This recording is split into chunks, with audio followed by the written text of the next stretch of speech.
अच्छा, fatty acid synthetase complex किसे कहते हैं? फैटी एसिड सिंथेटेज कम्प्लेक्स नाम से जाहिर है कि वो कम्प्लेक्स का नाम फैटी एसिड सिंथेटेज कम्प्लेक्स है, जो किसकी सिंथेसिस में यूज़ होता है, जो यूज़ होता है in the synthesis of fatty acid. जो कम्प्लेक्स फैटी एसिड की सिंथेसिस में यूज़ हो उसका नाम फैटी एसिड सिंथेटेज कम्प्लेक्स है। अभी फैटी एसिड सिंथेटेज कम्प्लेक्स की कुछ प्रॉपर्टीज़ हैं वो याद रखनी है कि ये एक डायमेरिक मालिक्यूल है, डायमर में होता है, मींस दो चेन होते हैं, एंटी पैरेलल दो चेन होते हैं, पैरेलल दो चेन होते हैं जो कि एंटी पैरेलल होते हैं, और ये डायमेरिक मालिक्यूल है और इसका मालिक्यूलर वेट अगर बात करें तो 2,40,000 इसका मालिक्यूलर वेट है फैटी एसिड सिंथेटेज का। डायमेरिक है, 2,40,000 इसका मालिक्यूलर वेट है, और इसकी चेन जो हैं वो हमारे पास एंटी पैरेलल होते हैं। और याद रहे कि इसमें इंजाइम की तादाद जो है वो 7 इंजाइम होते हैं। ईच कम्प्लेक्स में हमारे पास ईच मोनोमर में 7 इंजाइम होते हैं, जबकि डायमर में अगर बात करें तो 7 + 7 14 इंजाइम आ जाते हैं। ये एंटी पैरेलल है और ये क्या करता है, ये टू फैटी एसिड की सिंथेसिस करता है एट अ सिंगल टाइम। दो फैटी एसिड की सिंथेसिस वन टाइम पे करने वाला आला फैटी एसिड सिंथेटेज कम्प्लेक्स है, और इसकी अप्रोच भी मोर एक्यूरेट है। तो फैटी एसिड सिंथेटेज कम्प्लेक्स की अगर हम स्ट्रक्चर की बात करें कि इसकी स्ट्रक्चर कौन कौन से एंजाइम से बनी है, तो आपने याद रखना है कि इसमें एक डी हाइड्रोजिनेज है, और एक दो ट्रांस कार्बोक्सिलेज हैं, ट्रांससाइक्लेज हैं, दो रिडक्टेज हैं, एक डिहाइड्रोटेज है, और एक जो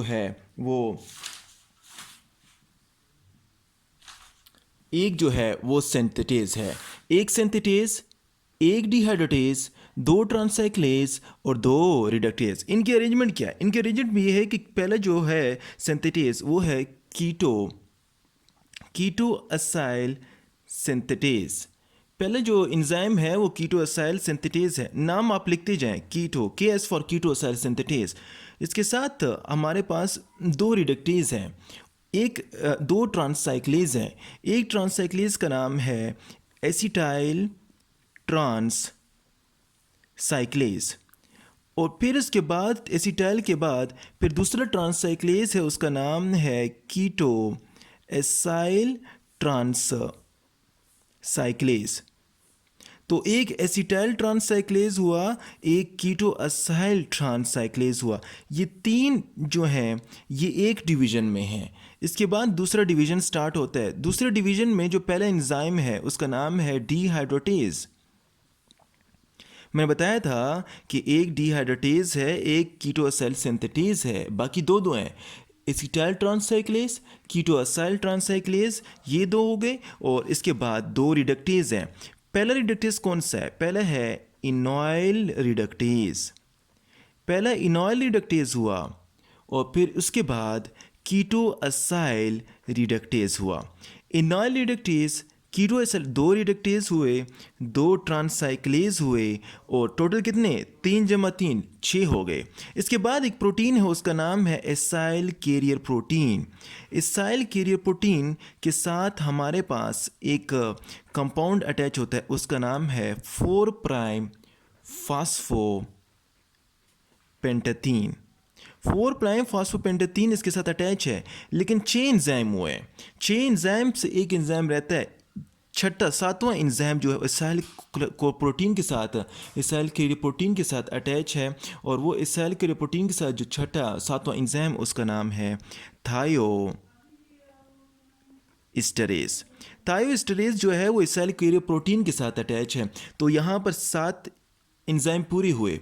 यहाँ पर 4' फास्फोपेंटाथीन अटैच हुआ, लेकिन यहाँ पर कीटो एसाइल सिंथेटेज के साथ हमारे पास एक मॉलिक्यूल अटैच होता है, उसका नाम है सिस्टीन, और वो सिस्टीन के साथ हमारे पास सल्फ हाइड्राइड ग्रुप होता है, और यहाँ पर 4' फास्फोपेंटाथीन के साथ सल्फ हाइड्राइड ग्रुप हो गया। तो ये एक एक चेन हो गया। किसकी स्ट्रक्चर बता रहे हैं हम, फैटी एसिड सिंथेटेज कॉम्प्लेक्स की स्ट्रक्चर बता रहे हैं। उसमें स्ट्रक्चर कुछ इस तरह है कि इसमें 7 एंजाइम है, कीटोसाइल सिंथेटेज एक सिंथेटेज है, एक डिहाइड्रेटेज है, 2 ट्रांससाइक्लेज और 2 रिडक्टेज हैं। 2 ट्रांससाइक्लेज कौन से हैं, एसिटाइल ट्रांससाइक्लेज, कीटोअसाइल ट्रांससाइक्लेज, इनॉयल रिडक्टेज और कीटोअसाइल रिडक्टेज, 2 रिडक्टेज हुए। और फिर एसाइल के लिए प्रोटीन हुआ और उसके साथ 7वां एंजाइम थायोस्टेरेज है। एसाइल के प्रोटीन के साथ हमारे पास 4-फॉस्फोपेंटेथीन है और उसके सल्फाइड्राइड ग्रुप अटैच है। और यहाँ पर कीटोसाइल सिंथेटेज का सिस्टीन है और उसके सल्फाइड्राइड ग्रुप अटैच है। लेकिन ये इस तरफ चेन है, इसकी डायरेक्शन यूं है। दूसरी चेन की डायरेक्शन क्या होगी, ऑपोजिट होगी, एंटी पैरेलल चेन होगी। अब ये कीटोसाइल सिंथेटेज जो है ये ऑपोजिट हो जाएगा, इस तरफ आ जाएगा। कीटोसाइल सिंथेटेज इधर हुआ और इसका सिस्टीन हुआ और इसका सल्फाइड्राइड हुआ, ये आपस में सल्फाइड लिंकेज बना देंगे।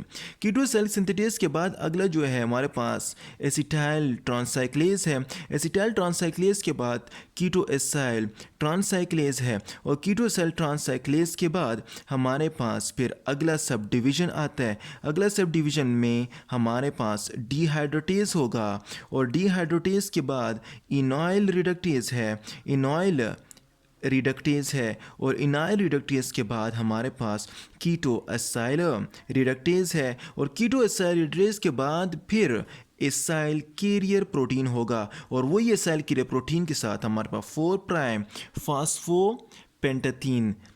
फास्फोपेंटेथीन और उसके ज़रिए सल्फाइड्राइड और उसके ज़रिए यहाँ पर लिंकेज हो जाएगी। और लास्ट में जो एंजाइम है उसका नाम है थायोस्टेरेज।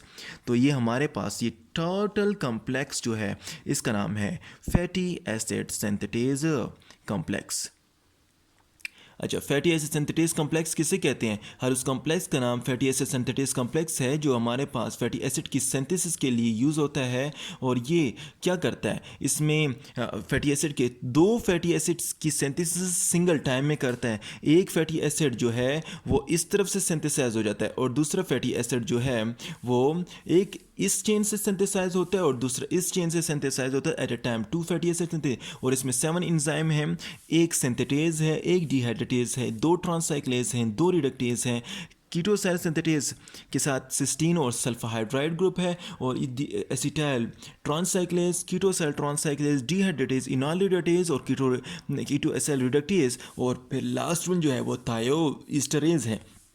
इसका फंक्शनल इंपॉर्टेंस क्या है कि 2 फैटी एसिड की सिंथेसिस करता है, 7 एंजाइम है, 2,40,000 पर मुश्तमिल है और साथ साथ डायमेरिक में है। और याद रहे कि जिस तरह हमारे पास वो दूसरों में जब फैटी एसिड की सिंथेसिस हो रही थी तो वहाँ पर एक बैरियर होता था, परमिएबिलिटी बैरियर रुकावट बनाता था। यहाँ पर कोई परमिएबिलिटी बैरियर नहीं होता, यहाँ पर परमिएबिलिटी बैरियर। और ये दूसरी पॉइंट याद रखें कि जो फैटी एसिड सिंथेटेज है कंप्लीट कॉम्प्लेक्स के लिए हमारे पास सिर्फ एक सिंगल जीन है और ये सिंगल जीन इस कंप्लीट कॉम्प्लेक्स को साथ के साथ एंजाइम को तैयार कर देता है और आगे इसको फिर यूज़ करता है।